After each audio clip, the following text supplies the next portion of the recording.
if they play Curious here. And other opportunities or other options, I guess, just thinking about it.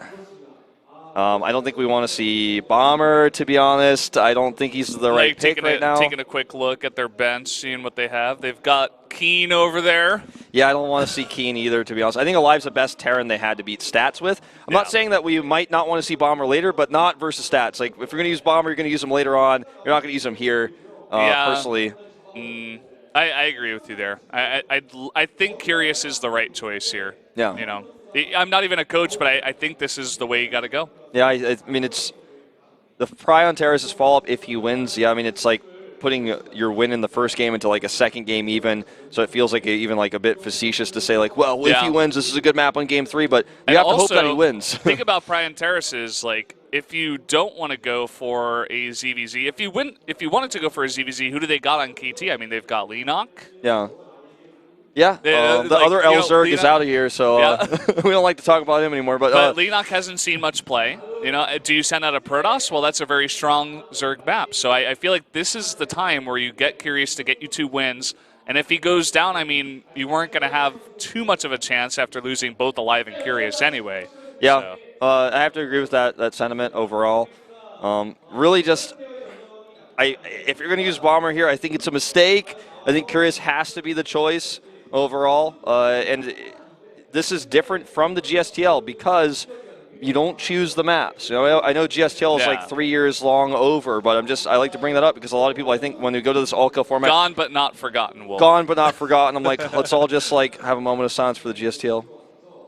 But in all seriousness, I think people think of the all-kill, they think of the GSTL, they go, oh, it's the sniper. Oh no, you have to save Curious for the last. Their nostalgia bulbs are like flickering on, and they're like, oh, getting all super hype. It's a Curious, like, remember StarTale Curious always saved him till the end. He's the last player. He like brought him to so many victories in the past. Not in this case, though, because you gotta think about the map. And looking at after Pry on Terraces is you got your nice setup here with the iPad on top of our little if you look really closely, it's like definitely not the live report thread. But yeah, it's Orbital Shipyard's gonna be coming up after that in Larelect and Alrena. Looks like we are gonna have our reveal here. Yeah, I was wondering why it took so long. Already got the player in the lobby. Not going to spoil anything here, but you guys are going to get to see it is Curious. Okay, smart choice. There you go. Curious is 13 and 18 overall in Pro League, but this season, one of the more successful players on the Afreeca Freaks at 3 and 2. And I think, you know, his history, even since Wings of Liberty, even since he was the gatekeeper of Code A and the GSTL anchor of StarTale, his best matchup by far was ZVP. Yeah, and taking a look at what we have in terms of ZVP overall in Korea, a lot of Protosses have been having trouble, and Stats is one of those Protosses. So, again, I think this is definitely the best chance for Afreeca to make their mark and get a couple of wins here on the back of Curious. If Curious is playing his game, I think Curious is going to take this one. Yeah. Curious has so much experience in team leagues as well. Even though if you look at this Pro League official for stats, you're like, well, he's got 300 games played in like 2 more games. That's crazy. But Curious has played, I'd say maybe about 100 to 150 team league games, keeping all his GSTL in mind, maybe up to 200. He's probably around there. He's got a lot of experience. Yeah. So the map has been loaded up, guys. Tell your friends to get in here. This could be going in the Afreeca Freaks' favor. But let's see if Stats can challenge him here on Runes of Seras for game number 2 of the Pro League Round 1 Bronze Challenger match right now.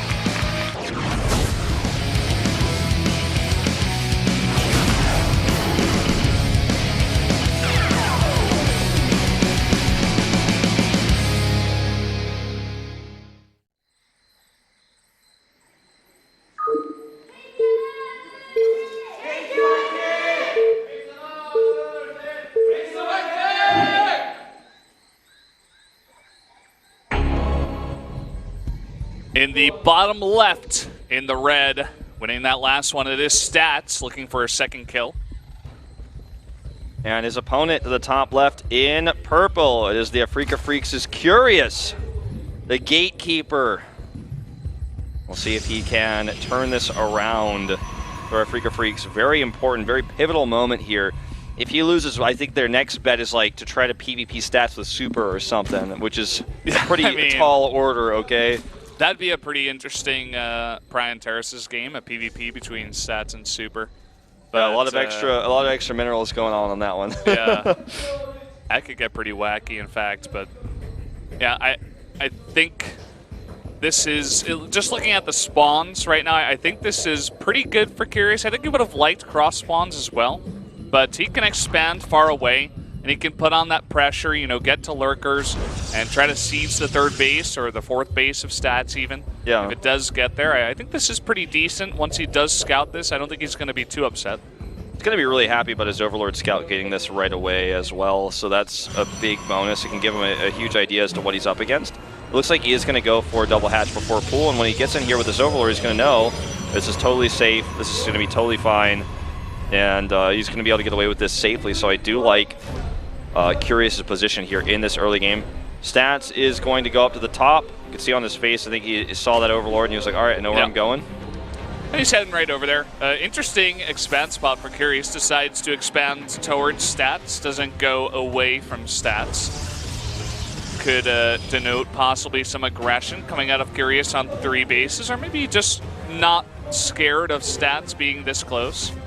Yeah, we have actually an early second gateway coming up for stats as well, so could be indicating he wants to do some aggressive adept follow-up, pressure these early bases, because he knows it's really, really common to see double hatch for pool on this map because it's so huge and this is 4-player.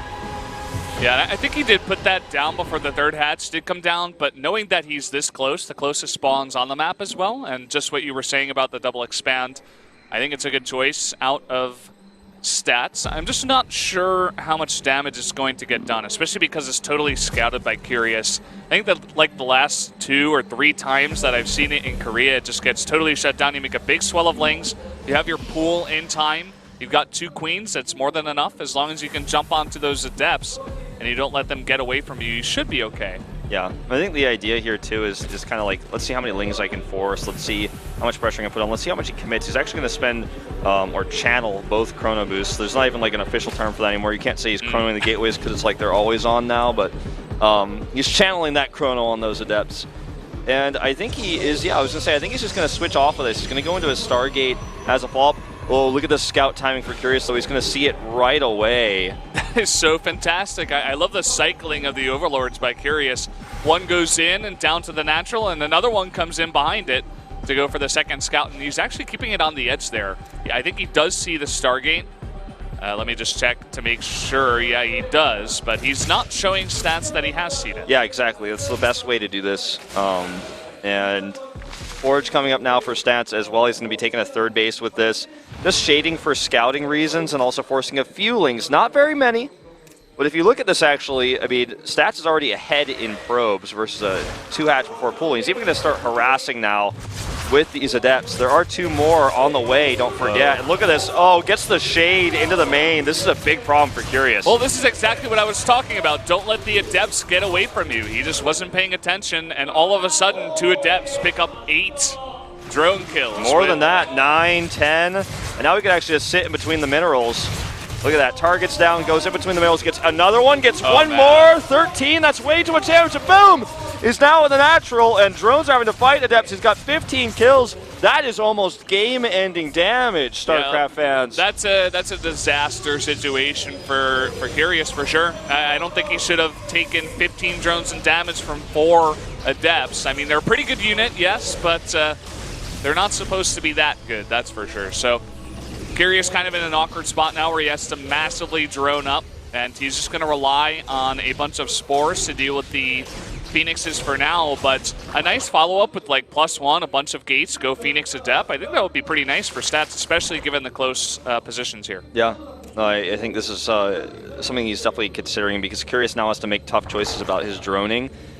Because he's behind, so he needs to kind of be greedy with his droning, but if he's just 1 tiny % too greedy, then he dies to that push, so he has to be very careful. He has to balance this very well, and it's an insanely tough position from here. Curious is already supply blocked at 66 of 66, but he loses yet another Overlord, which means he's going to have to make another one, so he's losing a lot of production time here, and the Phoenixes are just roaming here, free reign, to start grabbing gas drones, which I think is probably going to be his next target. Not enough links here to accomplish anything because he has to spend every piece of larva that he has, every single one, on droning to catch up. There comes those gas drone kills. If we're going to get 8, 12 gas with it. Nice little extra piece of damage, that's for sure. Now he can swing down to this third base if he wants. Very, very close to the positioning. You can hang right over here. He can get 4 or 5 drones even. And just going to get those couple, save the rest of his energy for now. Oops. Get those in there, Curious. There you go. You heard me. Huh.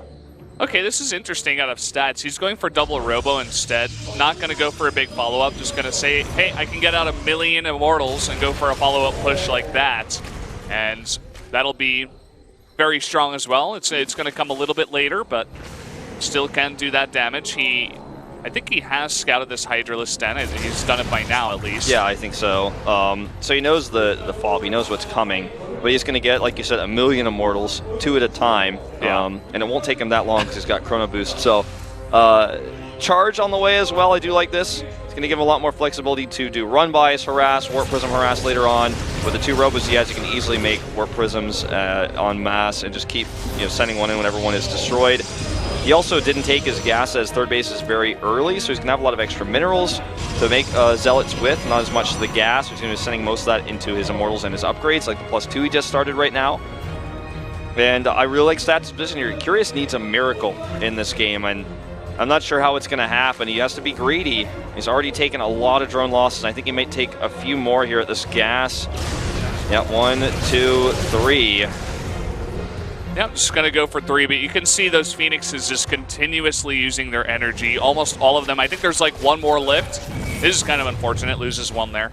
But he's been using those very consistently, getting that damage done. And Curious has been greedy. He's already up to 66 drones. He's making 9 more. Okay, that he's going to send over to saturate that 4th base, but this attack from Stats is beginning to take shape. I don't think it's going to hit now. I think he wants to get more Immortals, get the +2, get Storm or some Archons in there as well. But he's beginning to push out on the map. And the creep spread, look at that. I mean, it's really not sparse. That strong. Yeah, it's very weak. Not even connecting the bases together, in fact, which means Warp Prism Harass could be quite powerful. We have a Warp Prism on the way already. Could be used for reinforcements on this attack as well. Oh, no hold position here. A small victory, but wow, very quick reaction, even getting the Zealot in there through that second wave. Pretty impressive stuff. An overcharge will clean up these few links that got through, but remember that Stats is someone on a timer here as well. The Lurker Den is nearly finished, and that means that Lurkers will come out and defend this push pretty easily. So if he's going to hit, he needs to do so hard and fast, or he's going to have to, eventually transition and take a 4th base. Yeah, you can see Curious now making a big swell of links to stop this attack. This is very nice. It's going to give him less of a bang to build those Lurkers. But here we go, going for the attack now is Stats. This is almost too many Hydras, I feel. He can't get a good surround with the Zealots or anything. They're just dying before they can even charge in. But here comes some Archons. And they are starting to fade away. The Hydras only have +1, +2 for Stats. Nearly finished. He got a good trade, though.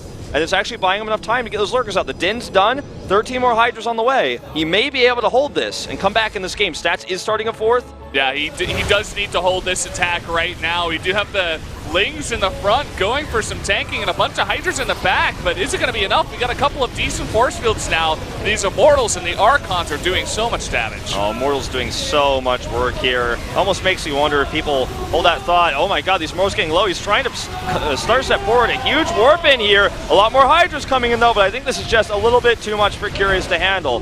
Yeah, look at this position now with the Warp Prism. It's very far forward. He's gotten it forward. He's keeping those Hydras back. Now he can begin to shell this 3rd base.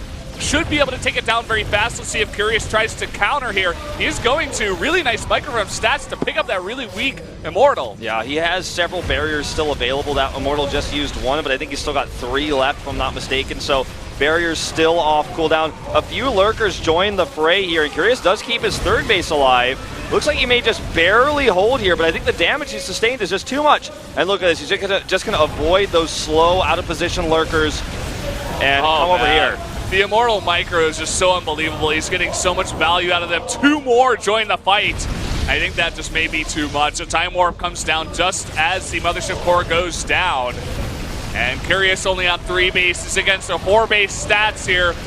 who's micring his heart out now and beginning to shell this fourth base. Yeah, these Zealots are coming in here now as well. More and more Zealots coming in with all those extra middles he has. He can even start warping in more Archons if he wants to. He's got 1,600 gas. All the drones at the top going down there in the corner. Stats looking to take his second kill here. Third base goes down.